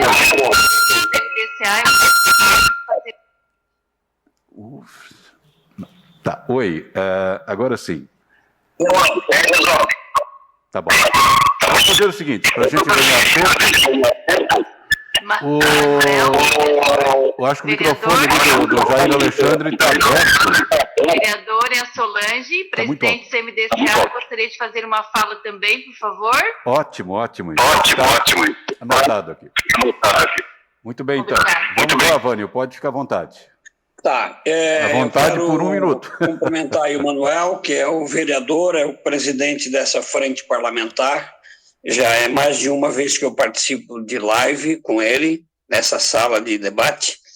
E cumprimentar o doutor Fernando, que é presidente do CONEM, e o doutor Alex, que é o promotor em Criciúma. E com essas 3 pessoas eu quero personalizar meus cumprimentos a todos os participantes dessa sala de debate. Ô, vereador, eu vejo aqui o seguinte: o doutor Alex trouxe uma aula para nós, doutor Fernando e os demais que falaram. Nós trabalhamos com dependente químico há 36 anos, e na fala do doutor Alex a gente acaba descobrindo por que no passado, quando nos 30 anos faz 36 anos que a gente tem o Desafio Jovem, tratamos pessoas com dependência química, a gente tinha momento que a gente chegava a 70% de recuperação. Hoje, para chegar a 30%, tem que fazer um esforço fenomenal. Por quê? Porque as pessoas fazem, como a Luciana, que coloca ali, nós somos doentes, são doentes. Só que, infelizmente, Luciana, não existe um medicamento para a dependência, não existe uma vacina para a dependência, existe remédio. E remédio é um tratamento de 9 a 12 meses. Se você, vou pegar como exemplo a Luciana, que abriu o coração dela para nós aqui. Se você, ou qualquer dependente químico, seja ele homem ou mulher, não fizer um tratamento de desintoxicação de 9 a 12 meses, a tendência da recaída é quase de imediato. 3 meses, 6 meses. E aí o doutor Alex traz uma situação: por que antigamente nós tínhamos os dependentes químicos que ficavam até mais de 12 meses? Porque eles sabiam que tinha uma lei que, se eles não estivessem fora da dependência química, eles iam preso. Hoje, não vai preso, flexibilizou. Eu sou a favor? Não estou nesse debate. Sou contra? Não estou nesse debate. Estou colocando a situação como é que é. A pessoa fica 3 meses conosco, seja homem ou seja mulher, e hoje em Criciúma, com tratamento gratuito, viu, Zavadil? Gratuito, o Almir.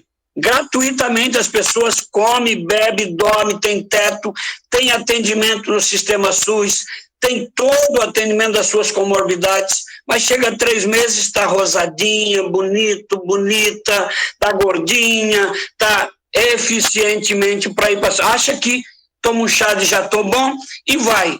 É questão de 15 dias. Arruma um emprego, pega o primeiro vale e caiu de novo. Esse é um problema sério. Então, nós, inclusive, eu quero trazer aqui, o doutor Fernando nos ajudou muito junto à Secretaria de Saúde. Eles estão imprimindo um novo sistema para as comunidades terapêuticas, está dando um susto em todo mundo. Eu, como presidente da federação, hoje foi um dia totalmente cheio de debate, ontem também, como é que vai ser, como é que não vai ser. Inclusive, Manuel, eu vou precisar, de repente, acionar aí esse fórum para a gente articular alguma coisa junto ao governo do Estado. Queria o apoio de vocês, tá? Porque é o seguinte, eles estão misturando comorbidade com dependência química.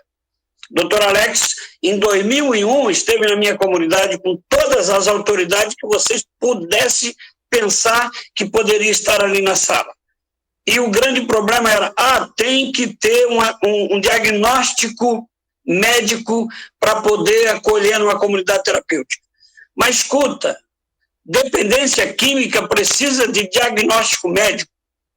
Dependência química.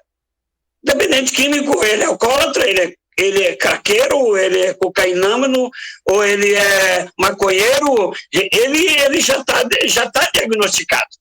Agora, as comorbidades, a Ana deve estar me ouvindo, as comorbidades, isso é uma coisa a posteriori, em que nós damos toda a atenção, nós, comunidade terapêutica, damos toda a atenção necessária para que essas pessoas sejam atendidas. Agora, nós até trabalhamos o espiritual, a espiritualidade é fundamental. Nós temos aqui comunidade católica, comunidade espírita, comunidade sem nenhuma religião, comunidade evangélica na nossa federação. Cada um tem o seu sistema, a sua forma, a sua maneira, mas precisa ficar no tratamento no mínimo 9 meses, e se não 12 meses, e se não, não sei, porque daí tem o volta para casa. E aí a estrutura, como falou o presidente do Conselho da Saúde, cadê a estrutura lá na ponta para quando essa pessoa, quando a Luciana voltar do tratamento, Luciana, desculpa eu usar o teu nome, porque você está com a gente, quando você fizer o teu tratamento de 9 meses e voltar para casa, tem que ver se essa casa existe, tem que ver se essa família te recebe, tem que ver. Então, tudo isso é fundamental. Mas o doutor Alex colocou aí aquela mãe ali, ó, que tem alguém em casa com dependência química. Ah, o meu filho, a minha filha é doente, mas a senhora não vai conseguir um medicamento, uma vacina para resolver o problema da dependência química. Tem o tratamento. Nós temos hoje, vereador, 6, já vou encerrar, então, tá bom. 6 comunidades terapêuticas, 6. Significa que só o Desafio Jovem Feminino e Masculino tem 37 leitos gratuitos. Depois nós temos mais 5 comunidades que têm mais 50 leitos gratuitos.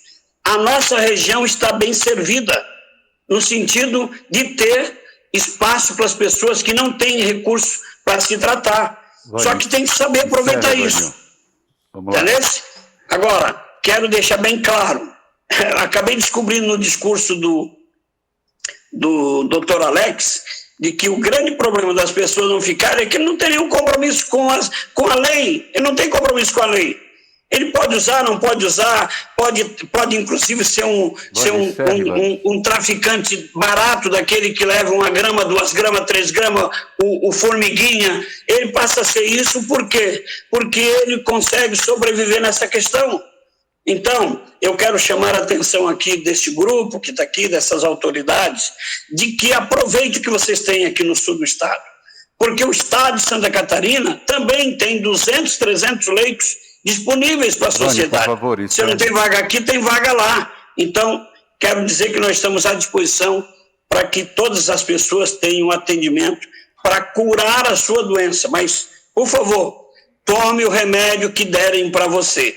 Obrigado. Não adianta você tomar uma baga, porque a baga não vai resolver o problema da dependência química. Obrigado, Vânio. Valeu, cara. O doutor Fernando quer dar uma palavrinha rápida, né? Que ele tem que sair, né? Isso?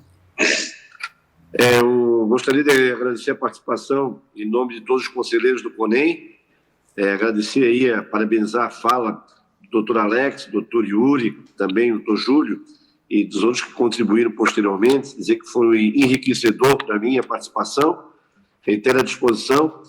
Com relação à fala do pastor Vânio, dizer que foi uma reunião que nós tivemos com o superintendente de regulação da Secretaria da Saúde, sobre algumas legislações aí que têm buscado regular os leitos nas comunidades terapêuticas de Santa Catarina. Nosso único objetivo foi intermediar dessa reunião e estamos à disposição das comunidades terapêuticas de Santa Catarina para participar desse debate, mais uma vez, pastor Vânio. E dizer que, diante de todas essas falas, que cada vez eu, como professor, eu vejo que falta para resolver o problema na sociedade, não só das drogas, é realmente a educação, né? A educação é o caminho, porque o próprio doutor Alex colocou muito bem, nós temos uma legislação aí deficitária, desatualizada, e a gente buscar dos deputados até fica difícil de esperar isso da população, porque hoje, se a gente for procurar na população de Criciúma, perguntar para eles quem foi o candidato deles a deputado federal, deputado estadual, tenho certeza que mais da metade nem se lembra de quem votou. Então, eu espero que todos nós possamos estar incentivando e cobrando educação de qualidade no município e também que as prefeituras, os gestores tenham cobrado que eles tenham os espaços públicos ocupados com lazer, lado social, porque se nós não trabalharmos os jovens através de projetos como ProERD, etc., realmente vai ficar difícil. Realmente, a gente está enxugando gelo, aí, conforme a própria fala do doutor Alex, desculpe se eu traduzo de forma errada, mas eu também tenho uma sensação que a gente está enxugando gelo, porque com os legisladores que a gente tem, com a legislação que a gente tem, realmente fica muito difícil. Mas vamos seguir firmes e contar com o apoio de todos vocês. Uma boa noite a todos vocês. Muito obrigado, presidente. Presidente, se houver tempo, gostaria de me inscrever. Oi, qual é o nome? Representando o vereador pastor Eugênio Alexandre. Sim, se tiver alguém na frente, fique à vontade. Já está inscrito, só vou chamar agora. Vou chamar agora o Instituto Laço, representante do Instituto Laço que está aqui. Marlon. Oi, doutor Alex. Olá. Doutor Alex? Eu só preciso pedir licença, vereador, agradecer o convite da participação, mas eu preciso me retirar também. Tá? Eu já havia lhe adiantado que eu teria uma viagem, etc. Alô, então... Oi, estão me ouvindo? Tá bom, então. Muito obrigado, doutor Alex. Eu agradeço, tá? E fico à disposição para outras ocasiões. Nós é que agradecemos. Muito obrigado mesmo. Agora sim, então... boa viagem, viu? Obrigado. Agora sim, Instituto Laço, então. Sim. Boa noite a todos. Estão me ouvindo? Sim. É uma pena que o doutor Fernando vai ter que sair. Eu queria que ele participasse dessa reflexão. Então, primeiramente, eu quero me apresentar e falar o meu lugar de fala, né? Eu sou Rose, assistente social do Instituto Redenção, e também desenvolvo um trabalho voluntário junto à Vara da Infância e Juventude na capital, num programa chamado Justiça Restaurativa, e lá nós atendemos os adolescentes com envolvimento em ato infracional. Eu atuo em comunidade terapêutica, em duas comunidades terapêuticas, uma de adulto e a de adolescente. Eu quero focar na de adolescente, que é a do Instituto Redenção em Biguaçu, e eu gostaria de trazer algumas reflexões, né, com base naquilo que já foi falado. Em relação ao uso, né, a partir do momento que a pessoa faz o uso abusivo das drogas, ela já está com uma doença, que tem CID, né, que é uma doença biopsicossócio-espiritual, é uma doença comportamental, né, e a partir do momento que ele entra nesse vício, ele começa, a gente tem muitos relatos, né, de que começam lá os pequenos furtos, né, ou seja, ele vira um infrator, né, ele comete delitos, né, para sustentar esse vício, na maioria das vezes, ou seja, vira o bandido, ele perde a sua identidade, ele deixa de ser o Gabriel para ser o bandido, o maconheiro, o craqueiro, o ladrão, né, e isso, só por isso a gente já vê que o problema é muito mais sério. Então, ele não é um problema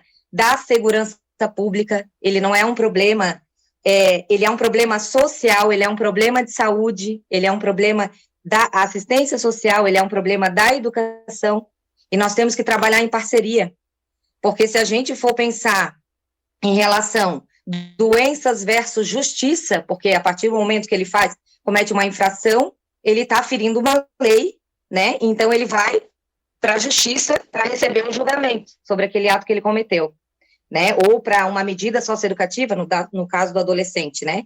Então, né, nesse parâmetro, doença e justiça, o que vem primeiro, eu pergunto? O que vem primeiro?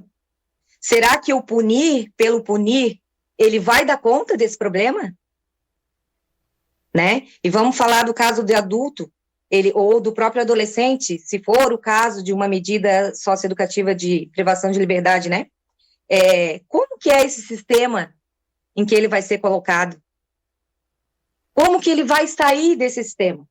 Que sistema prisional nós temos hoje? Ele vai dar conta? Ou ele vai voltar muito pior do que ele entrou? Então, a gente precisa entender que para se falar das drogas, para se falar do usuário de drogas, a gente tem que trabalhar um conjunto de coisas. Não é simplesmente aumentar policiamento. E eu vou fazer uma outra provocação. Uma outra provocação, com todo respeito à polícia, com todo respeito a todos, assim, mas é o que eu vivo no meu cotidiano. A droga, ela não é só lá do meio-fio, não é só o craqueiro do meio-fio. É da beira-mar, é do Jurerê Internacional. Só que o que a gente vê dentro da sala de audiência não são esses. O que a gente vê dentro do programa, o apreendido, não são esses do colarinho branco. Então, a gente precisa falar também sobre desigualdade, a gente precisa atender essa pessoa na sua integralidade, entender o contexto em que ele vive, como que é a vida dele, como que ele ingressou. Muitas vezes, ele ingressou pelo próprio pai, pela própria mãe, ou às vezes foi um colega. Nós precisamos ter núcleos de prevenção dentro das escolas.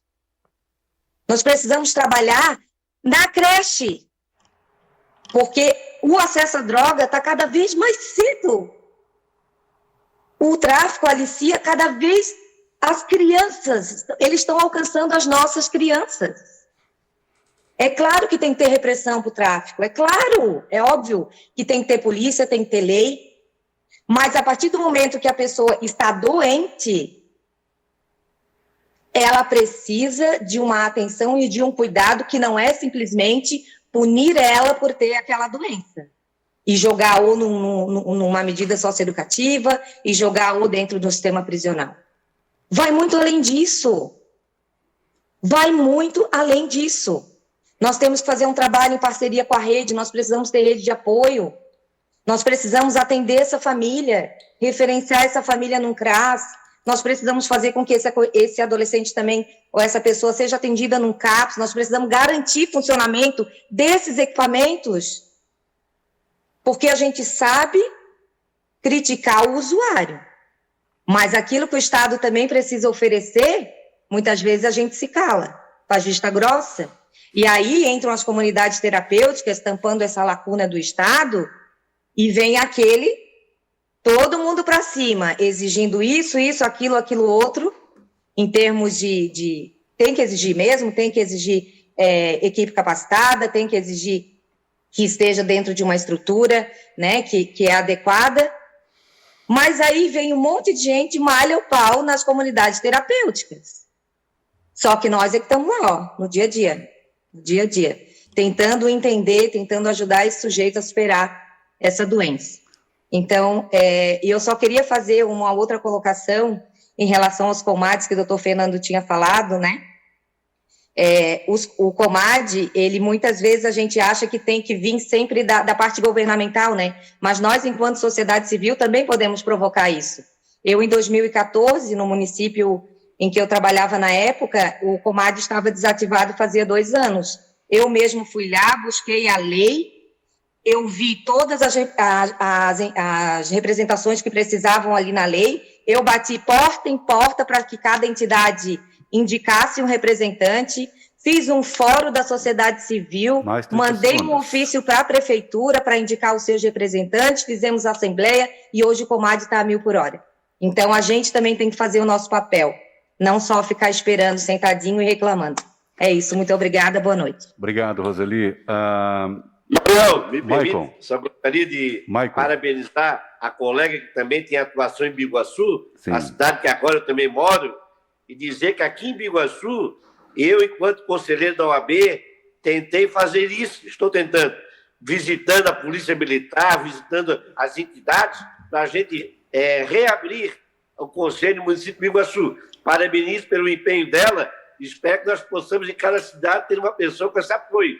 E nós estamos no Conselho, através da Polícia Militar, tentando usar o apoio do PROERD nas cidades, para que a gente possa, através das instituições, também criar. E através do Rotary Club, em que eu sou presidente aqui no Biguaçu, nós também estamos usando em todo o distrito o apoio para que ele crie nos municípios os comates. Então a ideia é muito boa. Parabéns. Obrigado. Marlon, pode ficar à vontade para fazer a sua fala. Presidente, boa noite a todos os participantes. Eu quero aqui ser pragmático, rápido, haja vista que o tempo é escasso, e parabenizar o senhor pela ação, em nome do vereador pastor Jair Alexandre. E eu gostaria de deixar registrado aqui, pontuar algumas coisas aqui, quero tentar, em breve, 1 minuto mesmo quero usar. Em 2019, nós fizemos uma audiência, a pedido do vereador pastor Jair Alexandre, uma audiência deste mesmo perfil, né, de prevenção e combate às drogas.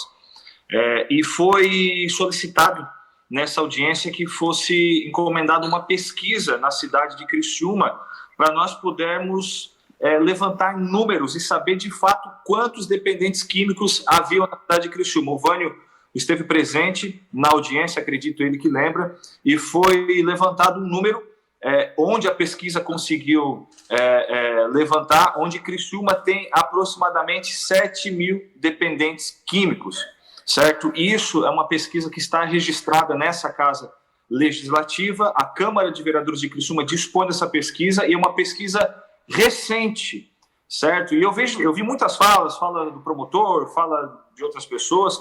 Eu só gostaria de deixar pontuado aqui também, em nome do vereador, que um fato é tratar o traficante, outro fato é tratar o dependente químico. São realidades totalmente diferentes. Nós entendemos, sim, que o dependente químico é um doente, e eu falo também por trabalhar próximo ao trilho e estar em contato diretamente com pessoas que são usuárias de drogas, e o meu vereador, ao qual estou representando aqui, pastor Jair Alexandre, sempre entendeu isso. A dependência química se trata, o tráfico de drogas é um outro tratamento, é ligado diretamente à polícia. E quando nós falamos aqui que os trabalhos da comunidade terapêutica são dificultosos e sempre vão ser, porque é uma gota no meio do oceano. Nós temos aqui, em Criciúma, podemos dizer que são 200 pessoas sendo tratadas, juntando todas as comunidades terapêuticas, certo? No universo de 7.000 dependentes químicos. Ou seja, e nós gostaríamos de deixar também registrado aqui como solicitação, se possível, de encaminhamento, para que pudesse tratar políticas públicas de incentivo à internação compulsória. Por que eu digo isso? Porque as pessoas não querem ser internadas compulsoriamente, certo? A família que insiste que paga uma clínica ou insiste para que esse jovem entre compulsoriamente a uma clínica, mas depois que ela cumpre o tratamento de 9 meses ou 12 meses, 1 ano, ela agradece depois. Como o Vânio colocou muito bem, a pessoa fica 2, 3 meses, acha que está boa, e volta, não está preparada para voltar para o seu ciclo social e acaba tendo recaídas. E também gostaria de deixar registrado aqui, em nome do vereador pastor Alexandre, que se tratasse a questão de prevenção. Eu falo aqui também como um voluntário, né, trabalho aqui num projeto social ao lado do trilho aqui na cidade de Criciúma, que com o objetivo de tratar crianças. Nós usamos aqui a parte musical para tentar para que crianças não entrem no mundo das drogas, haja vista que com muita facilidade, hoje nós vemos notoriamente crianças de 7, 8, 9, 10 anos ingressando no mundo das drogas. Que fique registrado isso aqui nessa audiência, para que essa audiência que tenha acesso, esse grupo tenha acesso a essa pesquisa, que ali tem um diagnóstico completo do tipo de usuário, da classe desses usuários aqui na cidade de Criciúma. Muito obrigado. Eu encerro aqui a nossa participação. Bom? Obrigado. Agora a Solange, que é presidente do Conselho da Criança. Boa noite a todos. Eu gostaria de saudar a todos, agradecer pelo convite, pelo CMDCA, e também enaltecer e parabenizar o Manuel pela iniciativa.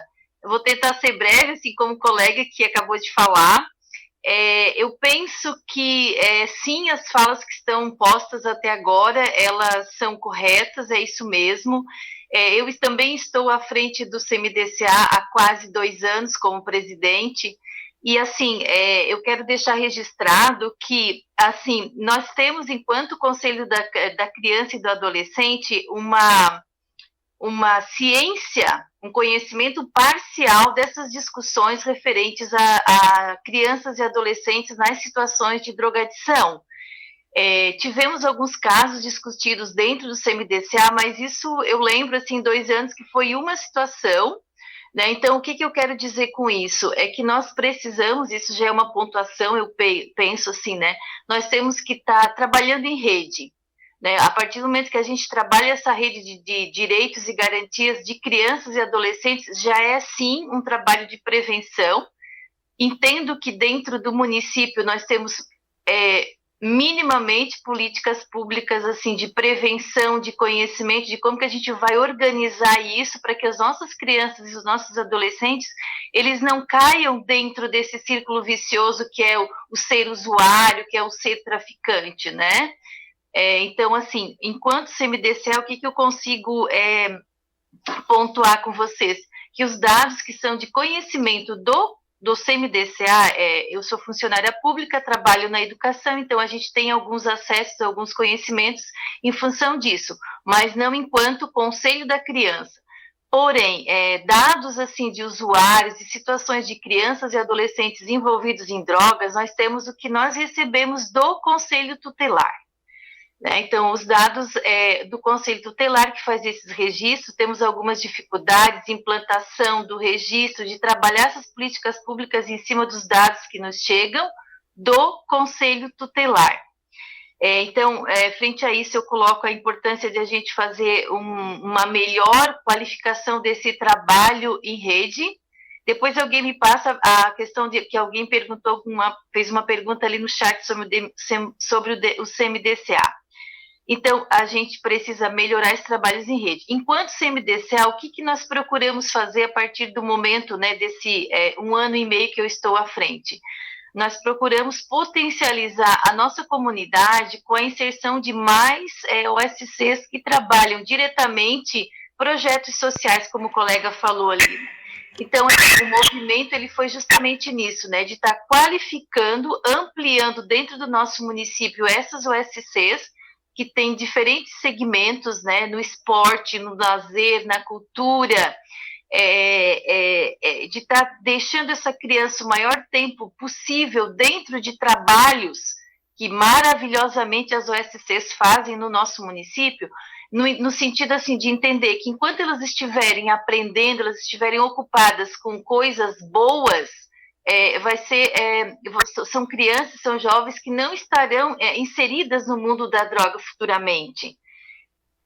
Frente a isso, então, o que a gente pode estar nessas discussões? Eu fiquei pensando, né, como nós lançamos anualmente editais, né, de uso do dinheiro do Fundo da Infância, do FIA, a gente poderia pensar, propor isso enquanto CMDCA, eu levo aos meus pares, né, a colocação de que cada organização social, que hoje nós temos 30 dentro do município de Criciúma, tem mais 4 ou 5, eu não recordo direito, que estão querendo entrar com projetos sociais de esporte, de atletismo, enfim, inúmeras coisas, de a gente amarrar dentro do edital que, além de a organização ela fazer o trabalho que ela se dispõe, o métier que ela tem, de ela fazer um segmento, uma colocação para esses jovens que estão ali, nesse viés do não uso da droga. Eu acho que a gente pode fazer isso, certo? Penso que, como temos vereadores, estamos dentro da Câmara Legislativa, eu acho que cabe também uma reavaliação de algumas legislações que nós temos dentro do município que impedem, enquanto escola e sim, enquanto educação, de a gente conseguir inserir algumas discussões com maior propriedade, com maior compreensão, com maior liberdade para esses professores, para essas situações que nós temos essa falha na rede de garantias, né? Penso que nós temos também que pensar alguma coisa, que hoje o CMDCA é conhecedor disso também, né, que atualmente a nossa lotação no CASE, ela está em lotação máxima. Nós temos as casas de acolhimento, não estão relacionadas diretamente com o uso de drogas, porém, assim, as casas de acolhimento, nós temos 3 no município de Criciúma hoje, as 3 estão praticamente lotadas, né? Então, acho que é isso, assim, né? Essas colocações de nós trabalharmos em rede, melhorar essa comunicação da rede, fazer uma revisão, né, dessas legislações que temos no município de Criciúma. Temos também a problemática, sim, de qualificar e disponibilizar leitos, né, de internação para esses adolescentes. Nós também discutimos, porém a discussão não foi à frente, assim. dentro do CMDCA. Então, são essas colocações que eu tenho enquanto presidente. Agradeço. Colocações à sua disposição. O Giovanni Riso está bastante participativo, só que eu não consigo identificar quais são as perguntas que são feitas. Muito obrigado, Solange. Para fechar, eu gostaria que o Paulo Ferrarese, meu colega aqui na Câmara, vereador, fizesse uma falinha rápida para a gente encerrar a nossa audiência de hoje, que está em cima do lance, em cima do laço, na verdade. Paulo, fique à vontade, rapidinho então.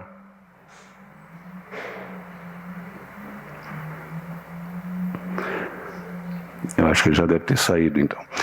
Bom, infelizmente a gente está com o tempo esgotado, mas gostaria de agradecer aí a presença de todos e se alguém quiser fazer algum encaminhamento, pode entrar ali no meu celular e fazer os encaminhamentos que a gente vai estar discutindo aqui depois nas reuniões que faremos sobre esse tema, tá bom? Mas, Manuel, só 3 segundos, Manuel.